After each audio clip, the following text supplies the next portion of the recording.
Ok. Então, mais uma vez, boa noite a todas, sejam bem-vindas. Esse é o encontro de número 7 da nossa disciplina Ensino na Educação Inclusiva. Então, nós já estamos chegando aí quase no meio do nosso semestre, né? São 20... Professor, Oi. semana que vem é prova? Eu vou chegar lá, calma aí. Vamos chegar lá, vou explicar para vocês.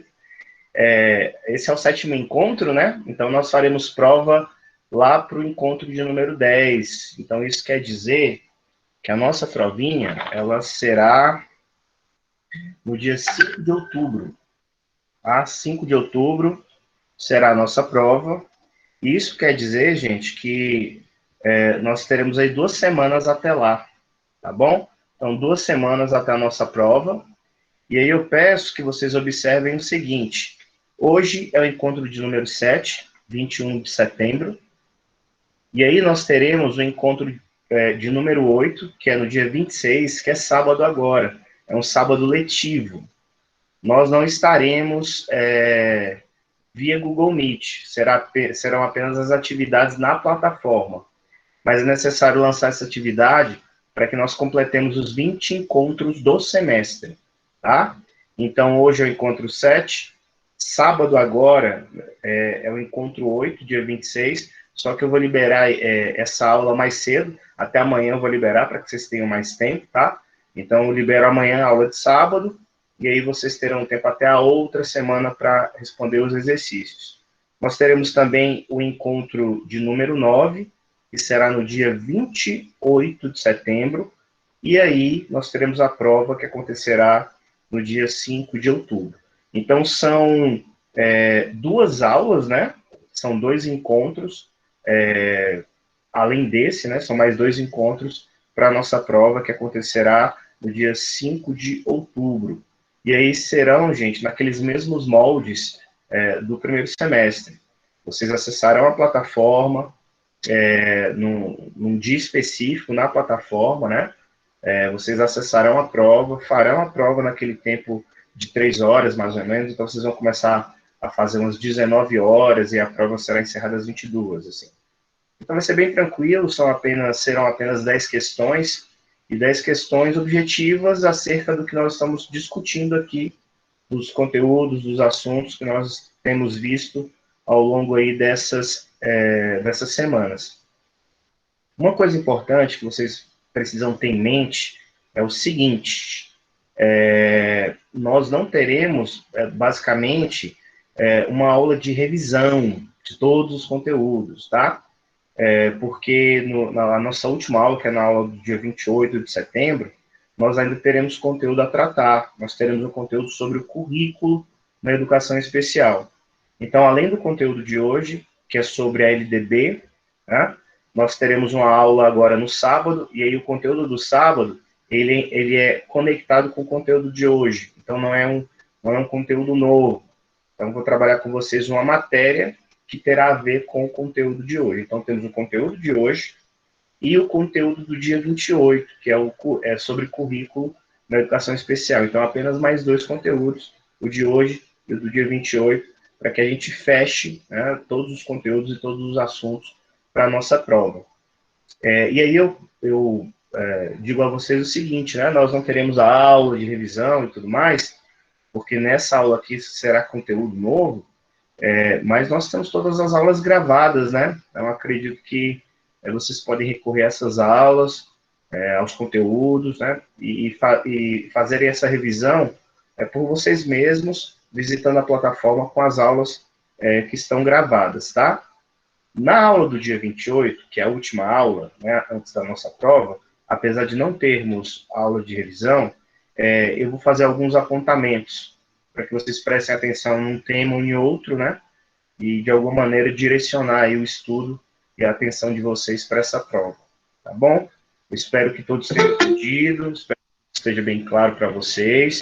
Então, temos a aula de hoje, o sábado letivo agora, do dia 26, a aula do dia 28, e aí sim, no dia 5 de outubro, que será numa segunda-feira, vocês farão a prova da disciplina Ensino na Educação Inclusiva, e aí a prova A1, né? nós chegaremos, então, no meio do nosso semestre, com 10 encontros fechados. E aí, depois, mais 10 encontros, e aí nós encerraremos o semestre. Estão percebendo que o tempo está passando bem rápido, né? O tempo está passando rápido, está voando. Assim. Então, nós já estamos em setembro, quase outubro, né? E lá para o dia 19 de dezembro, então, nós vamos concluir as nossas atividades. Às vezes nós olhamos para o calendário, parece ser muito tempo, né? Mas vivendo de semana em semana, de aula em aula, nós vamos percebendo que o tempo está passando, nós estamos cumprindo aí as nossas metas, né? Então, os nossos encontros nas segundas, as nossas atividades, e é por isso que é importante vocês não deixarem atividades acumularem, se organizarem nesse sentido, percorrerem a trilha. Como hoje é o nosso 7º encontro, eu acredito que os problemas de acesso eles já foram superados, né? Bem como os problemas de inadequação à trilha, então todos já se acostumaram, todos aprenderam. Então nós estamos agora só correndo, né? Correndo, navegando aí por mares tranquilos, e eu espero que seja assim até a conclusão do nosso semestre, tá bom? Então, para que vocês não percam de vista, esses são aí os nossos próximos encontros, né? São os nossos próximos compromissos. No encontro de hoje, gente, nós estamos aí desde a aula passada conversando a respeito de alguns documentos, né? De algumas declarações, de algumas leis que são importantes para a educação especial.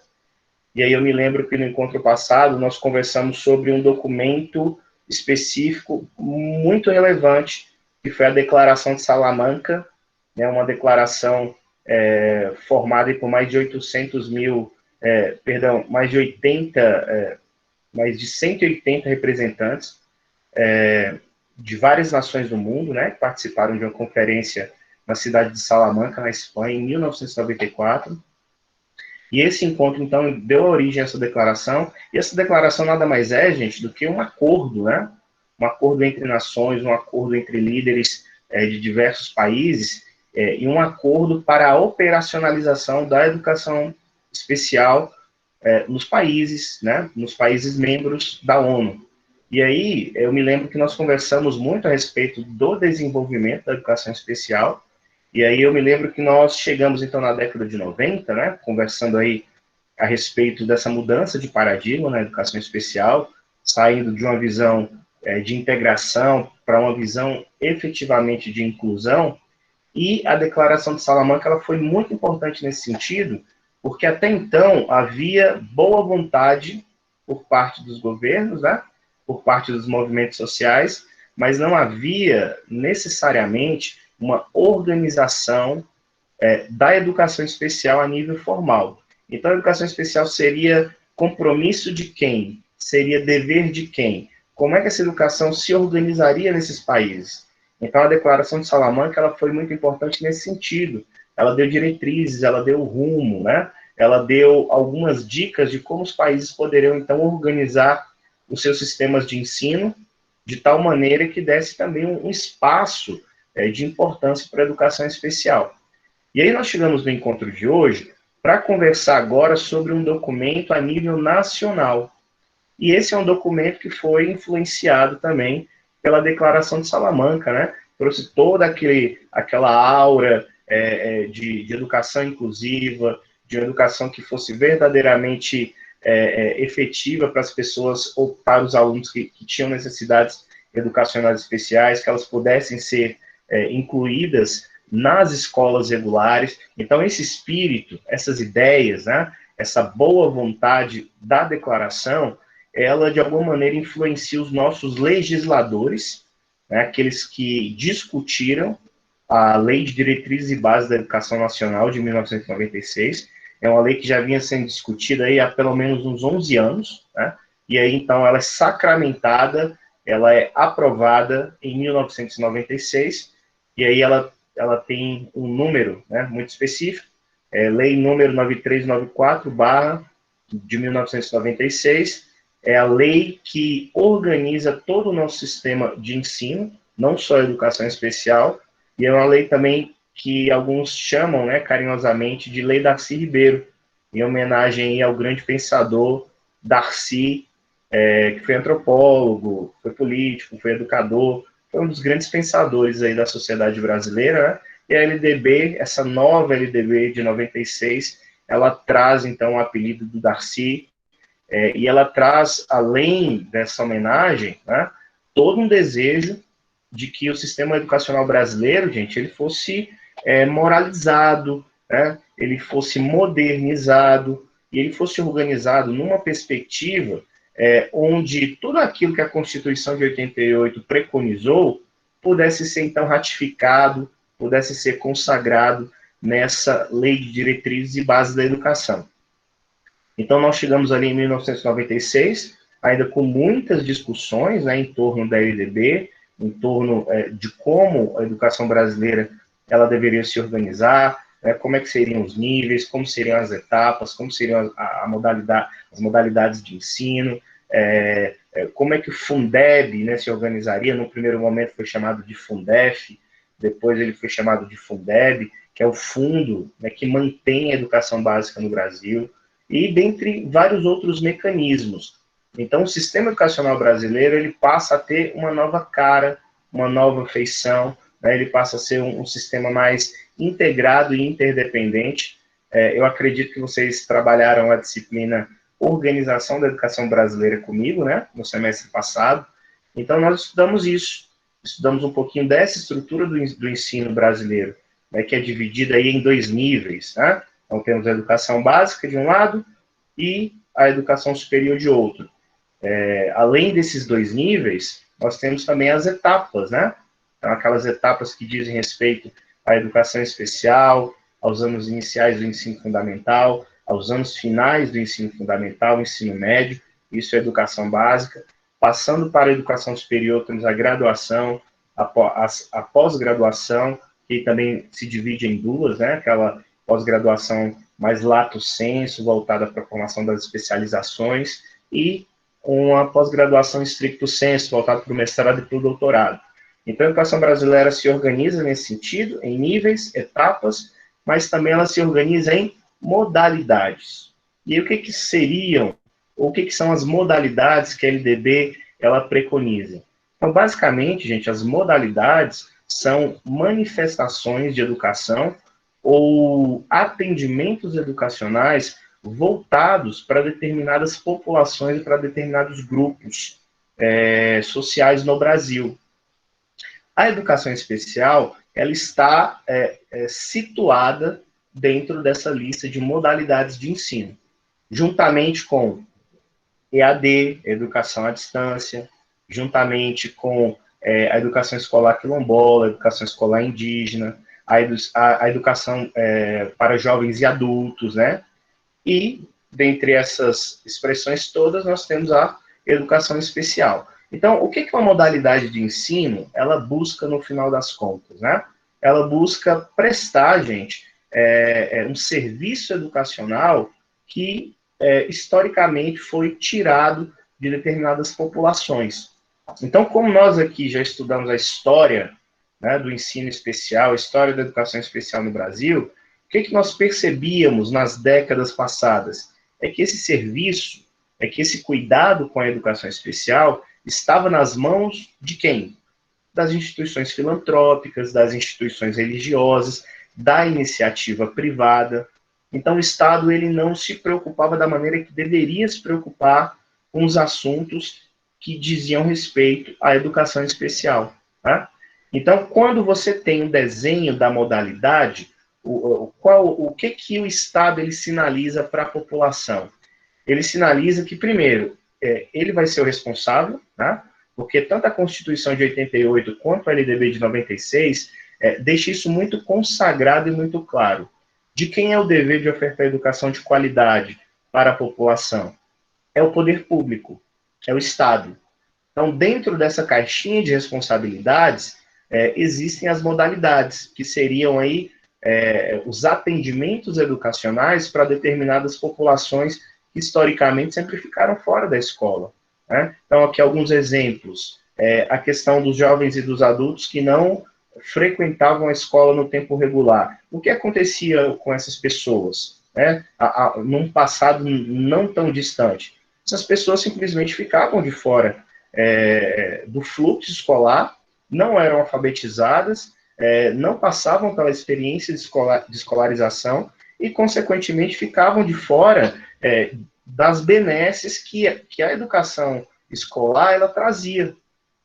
Com a implementação, com a criação da modalidade EJA, né, da educação de jovens e adultos, você tem uma oportunidade de oferecer a educação para esse segmento, que não frequentou a escola no tempo regular e que não frequentaria naqueles horários diurnos, né, porque trabalham, etc. Então, você volta um atendimento especializado, um atendimento específico para essa população no horário da noite, né? E aí essas pessoas, consequentemente, têm oportunidades de continuar o estudo, de se qualificarem, de ingressarem no mercado de trabalho, enfim, você dá a oportunidade para que elas cresçam. E a ideia de cidadania passe a ser um direito, né? Uma realidade na vida dessas pessoas. Isso funciona para todas as outras modalidades. E em específico, para a educação especial, ela tem um significado muito bacana, porque revela, depois de muitas décadas de negligência e descaso, um comprometimento por parte do Estado para cuidar desse segmento, para cuidar dessa modalidade, para cuidar dessas populações. E aí nós sabemos que uma modalidade, ela perpassa, gente, todas as etapas e todos os níveis. Então, por mais que existam desafios no sistema educacional brasileiro, a lei ela é muito clara. Então, quando um estudante com necessidades educacionais especiais ingressa no sistema educacional, não importa a etapa, se é na educação infantil, se é no ensino fundamental, no ensino médio, ou até mesmo ou outro nível, né, como a educação superior, o fato é, esse sujeito tem o direito de ser atendido, de ser assistido, né, com atendimento educacional especializado, com os suportes, né, com a complementação e a suplementação da sua formação. Então, desde a sua infância até a sua fase adulta, ingressando na educação superior, ingressando na pós-graduação. Então, nós temos, né, apesar de todas as dificuldades, nós temos uma lei que é firme, que é segura e que garante esses direitos para esses estudantes e para essas pessoas com necessidades educacionais especiais. Então, a LDB, a Lei de Diretriz e Base de 96, ela inaugura, gente, esse novo momento, né, das nossas políticas de inclusão, especialmente as políticas voltadas para o atendimento educacional. E aí, o que é legal aqui mostrar para vocês? Eu separei um trecho, né, da Lei de Diretriz e Base, inclusive é o texto base da aula de hoje. Esse texto ele tem uma página só, é o capítulo 5 da LDB, e existem 3 artigos na LDB que discorrem sobre a educação especial. Então, a educação especial é o que é, né, com toda a preocupação do Estado, com a preocupação pela formação de professores capacitados, né, e com a criação de centros de educação especial, de classes inclusivas. A educação especial é o que é exatamente por causa desses 3 artigos, 3 pequenos artigos, que pela primeira vez no nosso sistema de ensino, eles dão as diretrizes daquilo que seria, então, a modalidade de educação especial dentro do nosso sistema de ensino. E aí eu quero compartilhar com vocês a leitura desses artigos aqui e conversar um pouquinho a respeito. Eu vou pedir a licença aqui para partilhar a minha tela.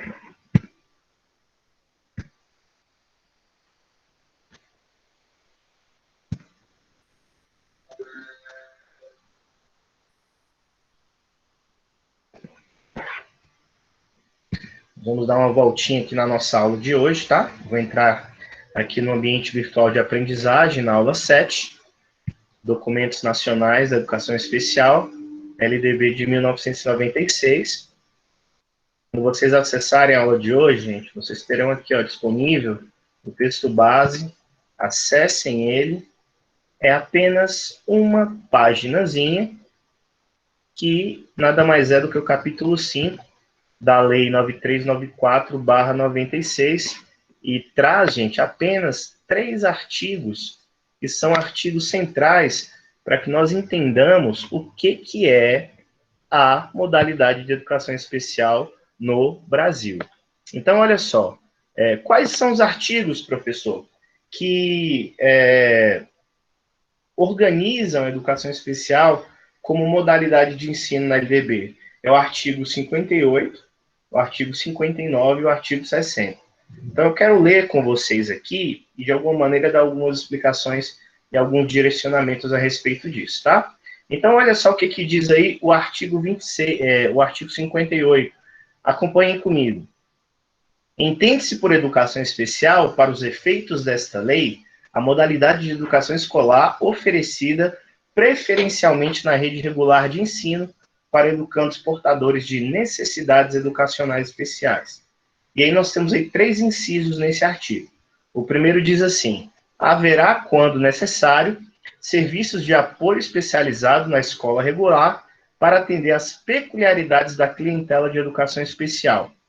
O atendimento educacional será feito em classes, escolas ou serviços especializados, sempre que, em função das condições específicas dos alunos, não for possível a sua integração nas classes comuns do ensino regular. O terceiro inciso: a oferta da educação especial, dever constitucional do Estado, tem início na faixa etária de 0 a 6 anos, durante a educação infantil. Pessoal, o que nós precisamos aqui entender a respeito desse artigo 58? A primeira coisa, o que é a modalidade de educação especial? Né?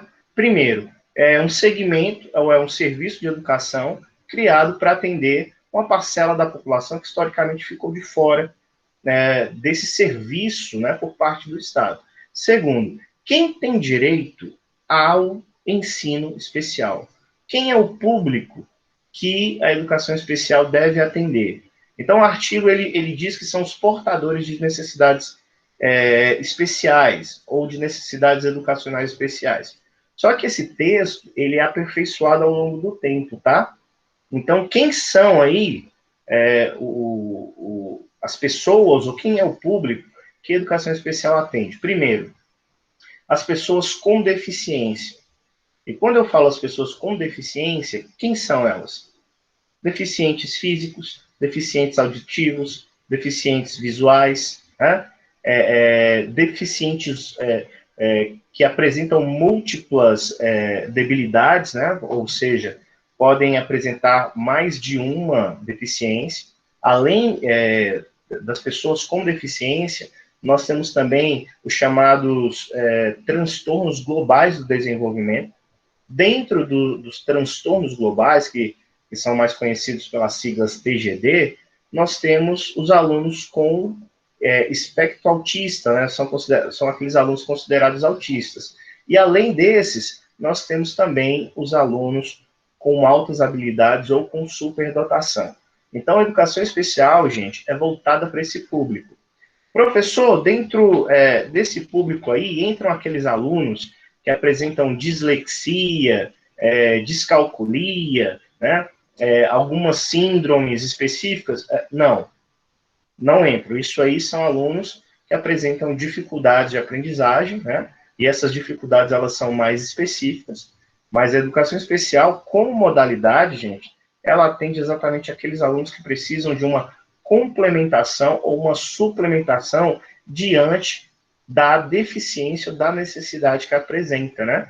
No caso das crianças com superdotação ou altas habilidades, elas precisam desse serviço nem tanto pela falta, né, que apresentam, mas exatamente por uma orientação adequada diante do potencial que apresentam. Então, a educação especial ela serve tanto para aqueles alunos que apresentam dificuldades ou debilidades, né, ou a necessidade de uma complementação e suplementação educacional, até mesmo aqueles alunos que apresentam essas habilidades altas, né, ou um potencial para além da média, mas que de alguma maneira se veem, em muitos momentos, incompreendidos exatamente por causa do potencial que apresenta. Então, a educação especial ela vem para atender esse público, ela vem para atender essas pessoas, e é interessante que os incisos do artigo 58, eles deixam aqui algumas pistas, né, para que nós entendamos, por exemplo, e quando a criança ela não conseguir essa integração ou essa inclusão, ou ela não conseguir se adaptar a uma escola regular, a uma turma regular. E aí, então, nós temos a lei versando, né, ou deixando aqui em evidência, né, a oportunidade de você criar, então, os chamados centros de educação especial, né, que seriam voltados para esses alunos que, de alguma maneira, não conseguem permanecer nessas classes comuns, né, do ensino regular. E, além disso também, gente, esse artigo... Pois não? Eu tenho uma amiga que ela tem um filho que está estudando numa escola no Riacho Fundo 1. E na sala do filho dela tem uma criança com necessidade especial. Ele é autista, mas é agressivo. Tanto que ele já mordeu de arrancar o pedaço do dedo do filho dela. E aí, 28 alunos na sala de aula, e ele bate nos alunos, em todos os alunos, e só uma professora. Aí eu fui fazer a unha, que ela é manicure, aí a gente estava conversando, eu falando para ela, né, que estava fazendo pedagogia e tal, ela pegou e me perguntou que ela já teve reunião já com a diretora da escola, com a professora, mas falou que não tem nada para fazer, que as crianças não podem revidar, que o filho dela já levou suspensão por revidar, porque apanhava, ele também batia. E aí o filho dela levou uma suspensão, mas o filho dela sempre chegava roxo em casa por conta da criança. Bem, esse exemplo que você está dando, Tamires, ele é um exemplo aí que, de alguma maneira, é bem comum, tá? Nas escolas. Então, assim, o que nós percebemos em boa parte das escolas? Que existe uma preocupação de você ter essas turmas inclusivas, né? De você trazer a criança com necessidade educacional especial para estudar com os alunos ditos normais, né? E aqui eu coloco entre aspas, como se o fato de colocá-los naquela turma fosse o suficiente, mas não é o suficiente. E essa ideia de que, mas não há nada que se possa fazer, claro que há alguma coisa que se possa fazer. Então, quando eu pego uma criança que pode ser autista, que pode ter alguma outra deficiência, que pode ser um deficiente intelectual, né, e cuja habilidade de se socializar, ela seja uma habilidade ali muito limitada, de qualquer forma, essa criança, ela tem o direito de estudar na escola regular, isso é fato, né? Só que a escola, enquanto instituição educadora, né, enquanto instituição que precisa mediar os conflitos entre as crianças e também oferecer ao professor um contexto de trabalho, né, que lhe seja seguro, e também que esse professor ele precisa continuar estudando, continuar se qualificando exatamente para fazer as mediações adequadas. O fato essa criança, uma vez nessa turma, ela precisa ser atendida constantemente. Então, essas turmas, elas são turmas pequenas, elas são turmas reduzidas, exatamente para que o professor ele tenha o tempo necessário, né, para fazer os atendimentos, as intervenções individualizadas com essa criança que tem essa necessidade.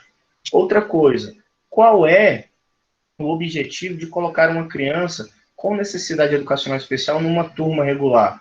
É para que ela se relacione com os demais colegas.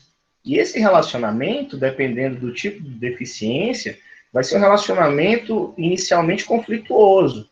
Então, essa questão de morder, de beliscar, de brigar, de entrar em conflito, isso é comum. Só que isso não deve caracterizar a relação entre as crianças ao longo do ano letivo inteiro, que aí ninguém aguenta, né? Então, se eu estou na escola, se eu estou numa sala de aula, se existe um professor, um adulto mediando aquela relação, é claro que a qualidade da interação entre as crianças precisa melhorar. Então, se há o conflito sempre, a ideia é que esse conflito ele diminua ao longo do tempo, porque o professor ele precisa antecipar-se e ele precisa mediar essa situação. Então, assim, existe uma compreensão equivocada com relação à inclusão das crianças. Porque, primeiro, a gente pensa que é só colocar a criança lá e ela está incluída, né? De maneira nenhuma.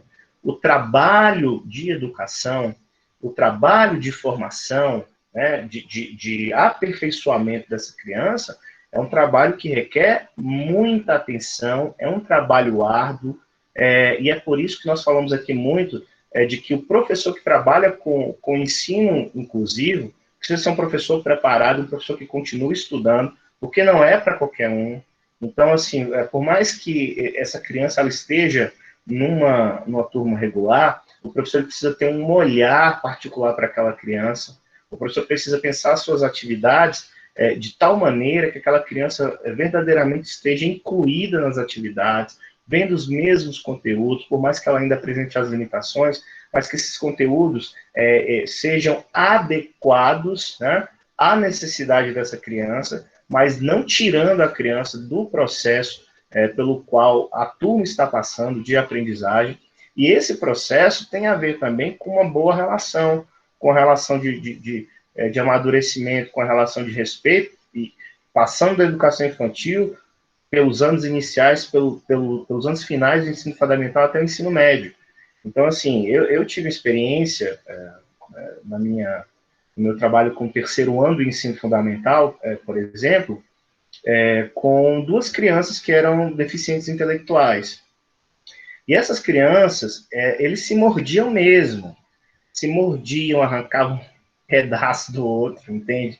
Entravam em conflito as duas, né, que tinham essa necessidade educacional especial, mas também eles entravam em conflito profundo com os outros colegas, sempre, todos os dias. E quando eu mapeei essa situação de conflito, eu, enquanto professor, precisei tomar algumas medidas, né?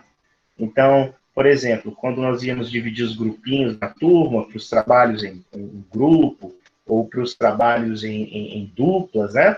Então, eu tomava cuidado para que essas crianças elas não ficassem demasiadamente perto, eu ficava atento para que não acontecesse nenhum tipo de provocação entre um e outra, né? E também tomando cuidado para que em determinado momento elas pudessem interagir para que vencessem aquelas diferenças. Então, o início do meu ano letivo com essas duas crianças foi muito difícil. Talvez assim tenha sido a minha experiência em educação inclusiva mais desafiadora. Só que eu posso garantir a vocês que depois de um trabalho assim muito muito sério, não só da minha parte, mas juntamente com a orientadora educacional, com a pedagoga da escola, com a professora da sala de recursos, né, com as coordenadoras pedagógicas, então juntamente com o suporte escolar e com os outros colegas, foi possível traçar estratégias e metas que levaram essas crianças a chegarem no final do ano, né, mais sociáveis, mais respeitosas umas com as outras. Então, no meu último ano de trabalho nessa escola, por exemplo, eu peguei essas crianças para trabalhar no terceiro ano do ensino fundamental. Saí de lá, elas estavam no quinto ano. Uma das crianças mais madura, já alfabetizada, né, mais sociável, a outra ainda apresentando alguns comportamentos inadequados, no sentido da provocação, da briga, né, etc. Mas, assim, era notório perceber nessas crianças que houve um desenvolvimento, que houve uma maturação. E esse desenvolvimento, essa maturação, elas não acontecem espontaneamente, elas não caem do céu. Né? É necessária intervenção, é necessário trabalho sério, é necessário engajamento dos setores que compõem a escola, não somente do professor, mas do serviço de orientação educacional, sala de recursos, etc. Né? Então, essa estrutura que foi possível me ajudar, né, ao longo desse ano letivo e que me deu sucesso nesse ano letivo específico com essas crianças, é uma estrutura que só foi possível ser criada a partir exatamente da lei, né? E o artigo 58 ele deixa isso em evidência para a gente. Outro ponto, gente, artigo 59. Os sistemas de ensino assegurarão aos educandos com necessidades especiais, primeiro, currículos, métodos, técnicas, recursos educativos e organização específicos para atender às suas necessidades. Olha o que entra aqui, adequação curricular. Então, quando eu tenho uma criança na minha turma de inclusão e eu tenho outros alunos que não apresentam essas características, né? O que fazer com elas? Eu dou meu conteúdo normal para as outras crianças, eu ensino matemática, adição e subtração normal para as outras crianças, e para aquela criança deficiente intelectual, por exemplo, eu aplico um desenho para ela, né? Porque ela não vai conseguir acompanhar o conteúdo. É assim que deve ser feito? Não, não é assim. Então, a lei ela é muito clara nesse sentido. Então, é necessário criarmos alguns mecanismos para que essa criança experiencie na sala de aula uma verdadeira aprendizagem inclusiva. Então, é por isso que eu preciso de um currículo que seja adequado, de métodos e técnicas desse professor, para que essa criança aprenda. Esse professor precisa ser criativo no sentido de criar recursos educativos e organizar o seu tempo e espaço para que essa criança aprenda. Olha o ponto 2. É necessário também, né, uma terminalidade específica para aqueles alunos que não puderem atingir o nível exigido para a conclusão do ensino fundamental em virtude de suas deficiências e aceleração para concluir em menor tempo o programa escolar para os superdotados. Olha que interessante, gente, esse segundo tópico do artigo 59. Primeiro, se uma criança ela tem uma determinada deficiência e uma debilidade, né, de compreender determinados conteúdos, essa criança, gente, ela não pode ser punida por aquilo que é uma característica dela, vocês entendem? Então, eu preciso, no caso das crianças que não atingirem o nível exigido, eu posso optar pela terminalidade específica. Por exemplo, eu falei aqui para vocês da história desses meus 2 alunos, né, que tinham deficiência intelectual, cursando o 5º ano.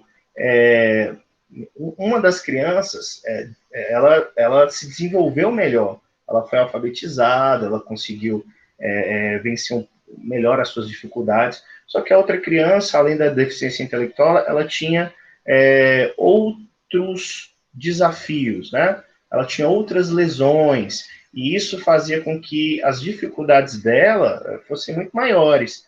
E ela, é claro, com essas dificuldades, ela não desenvolveu determinadas habilidades.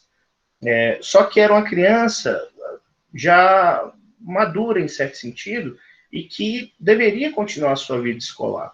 Então, o conselho de classe, o professor da criança, a família, a escola, entenderam, né, ao final desse ano letivo, que era necessário, sim, aplicar a ideia da terminalidade específica, a ideia de que essa criança ela deveria continuar os seus estudos, por mais que houvesse ali uma deficiência impedindo de desenvolver determinadas habilidades.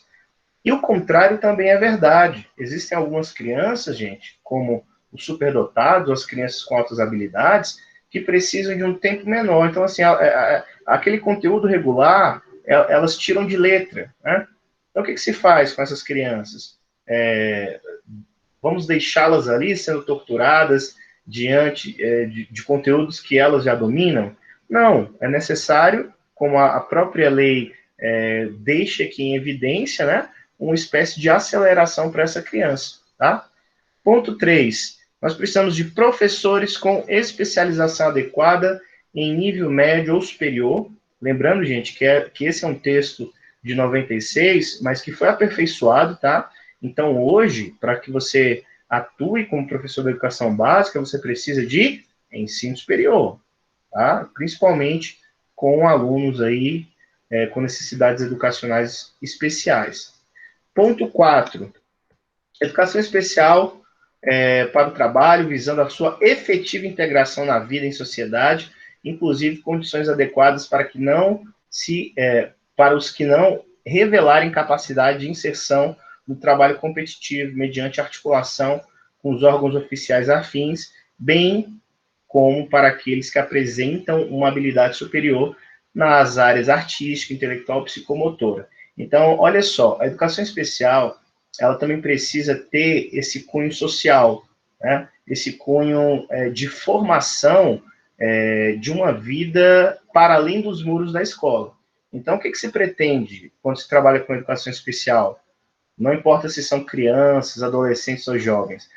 Nós queremos que essas crianças elas tenham um desenvolvimento, né, de sua autonomia que seja satisfatório, para que elas não dependam de seus responsáveis para o resto de suas vidas.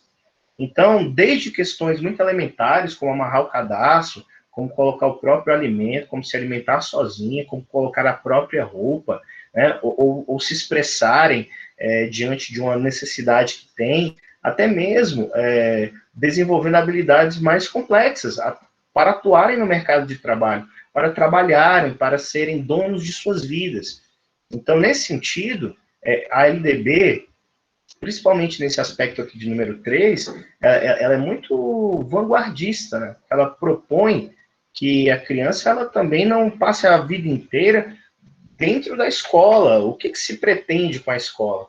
É que a criança ela alcance uma vida social de autonomia, inclusive, gente, trabalhando, né? Ponto 5. Acesso igualitário aos benefícios dos programas sociais suplementares disponíveis para o respectivo nível do ensino regular. Então, aqui também nós temos, gente, a abertura da relação da área de educação, do atendimento educacional especializado, com outros programas, né, ou outras áreas da vida social, tá? E aí, por fim, nós temos o artigo 60, é o último artigo aí do capítulo 5, e ele diz assim: os órgãos normativos dos sistemas de ensino estabelecerão critério de caracterização das instituições privadas, sem fins lucrativos, especializadas e com atuação exclusiva, com educação especial para fins de apoio técnico e financeiro pelo poder público. Parágrafo único. O poder público adotará, como alternativa preferencial, a ampliação do atendimento aos educandos com necessidades educacionais especiais na própria rede pública regular de ensino, independente do apoio às instituições previstas neste artigo. Então, olha só, gente, quando nós analisamos as leis mais antigas, ou o trato da educação especial por parte do poder público, principalmente ali em meados do século XX, o que nós percebíamos? Nós percebíamos que a educação especial foi entregue nas mãos das instituições privadas, das instituições filantrópicas, né, das instituições religiosas, e o poder público ele não se ocupava efetivamente com a educação especial.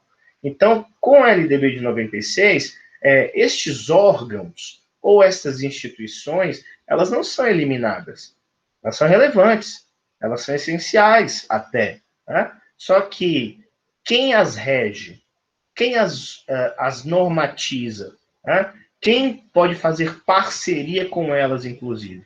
O próprio poder público. Então, o poder público, o Estado, ele pode sim fazer parcerias com essas instituições, né? Como inclusive acontece com muitos centros de educação infantil, né? Onde você tem uma parceria entre o poder público e privado. Então, você tem ali uma empresa de caráter privado cuidando da instituição, então o Estado paga para que essa empresa possa fornecer o serviço de gestão educacional. Então, esta ideia, né, ou essa possibilidade de parceria entre instituições de caráter filantrópico e Estado existem. Então, o terceiro setor, ele tem essa abertura com o Estado, ela tem essa abertura com o poder público, desde que oferte uma educação de qualidade, desde que haja, né, por parte aí, do poder público uma demanda. Então, se há uma demanda, o poder público pode fazer essa parceria sem problema algum. Lembrando o seguinte, que quem é o responsável, né, por ofertar educação de qualidade em todos os níveis, em todas as etapas da educação no Brasil, não são as instituições filantrópicas ou as instituições privadas, é o próprio Estado. Então, é por isso que o Estado precisa normatizar, organizar, gerir, fiscalizar, acompanhar, né, todos os processos de educação nessas outras instituições, que não são as escolas públicas, né, propriamente ditas. Tá bom? Pessoal, estes artigos só são 3, mas eles são de fundamental importância para que vocês percebam em que momento a educação especial, ela nasce, né, como modalidade de ensino no Brasil, e a partir disso, então, nós temos desdobramentos, que são muito importantes. Então, a partir do texto da LDB, temos desdobramentos que fazem com que a política de inclusão ela seja fortalecida no país. Então, olha só, como consequência desses desdobramentos, deixa eu mostrar aqui para vocês um decreto, que é um dos decretos assim, muito importantes para o fortalecimento das políticas de inclusão no país, tá?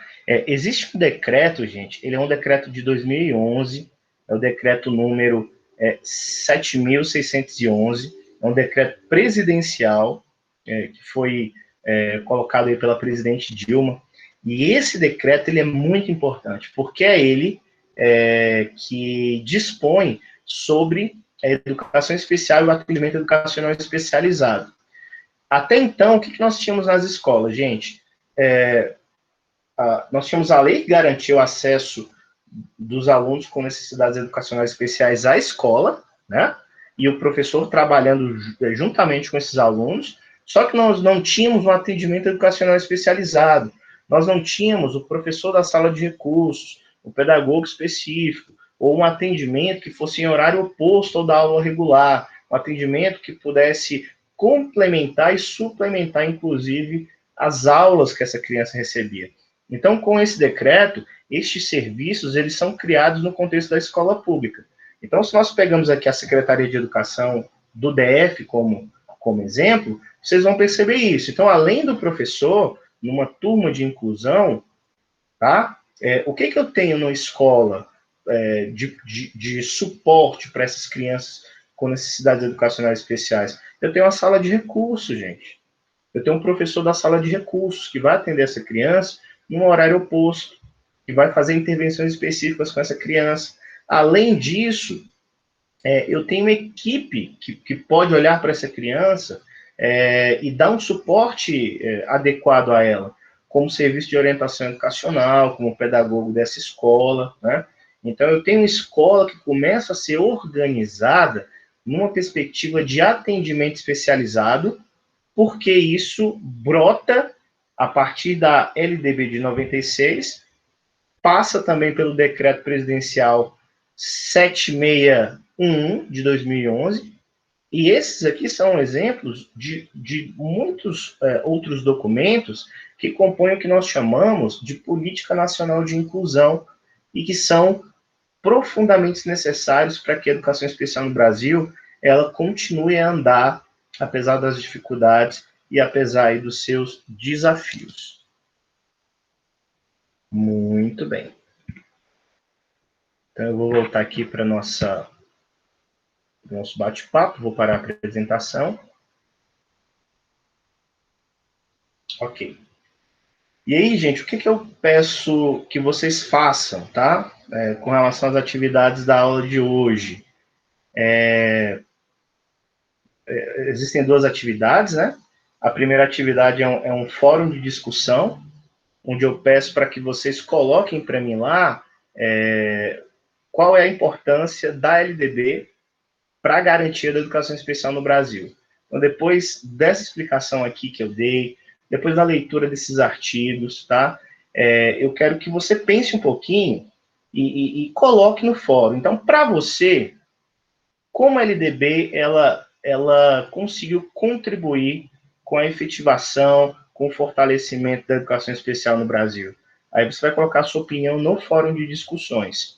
A atividade 2, gente, ela é uma produção textual de no mínimo 4 parágrafos, uma pequena reflexão, 4 parágrafos, sobre um vídeo. Então, tem uma reportagem, um videozinho que está disponível, é um vídeo sobre a atuação do professor na educação especial. E aí eu pergunto para vocês lá, né, o teminha da reflexão é o seguinte: quais são as habilidades que são necessárias para que um professor ele trabalhe com educação especial? Para que um professor seja um bom professor na educação inclusiva, o que é necessário ele saber? Né? A postura adequada. Então, quero que vocês escrevam para mim ou produzam 4 parágrafos, no mínimo, assim, sobre isso. Então, para você, quem seria um bom professor? O que um bom professor deveria ter? Então, eu quero que vocês pensem a respeito, assistam a reportagem, pensem a respeito, produzam esse textinho, salvem em PDF para mim, anexem e enviem, tá? Então, essas são as duas atividades para a aula de hoje.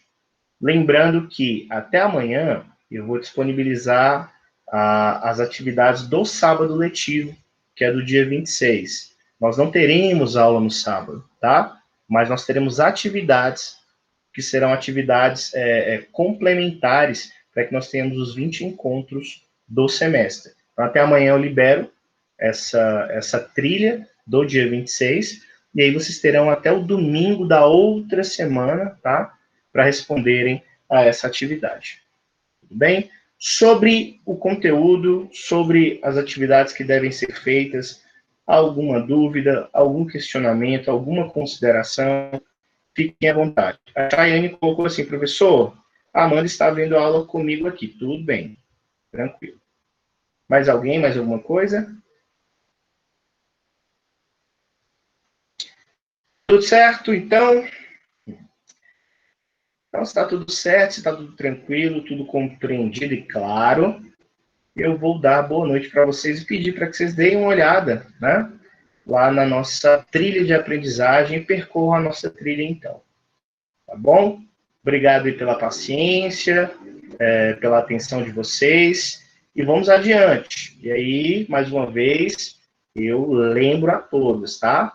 Então, a aula de hoje nós concluímos, vou liberar a aula de sábado, e aí nós temos um outro encontro na semana que vem, na segunda, e aí na outra semana, que é o dia 5 de outubro, nós já teremos a nossa prova 1 da disciplina Ensino na Educação Inclusiva.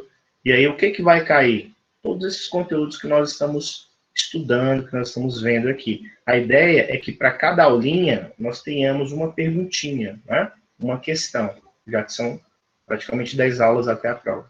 Tá? E aí na nossa última aula, que é a aula do dia 28, né? Que é a segunda-feira que vem, eu ministro para vocês o conteúdo sobre currículo na educação especial, e aí eu quero fazer alguns apontamentos também, para que vocês tenham uma atenção direcionada sobre o que é necessário ver na prova, tá? Ou estudar para a prova. Então, fiquem bem, fiquem na paz, tenham uma excelente noite e uma ótima semana, tá bom? Tchau, tchau.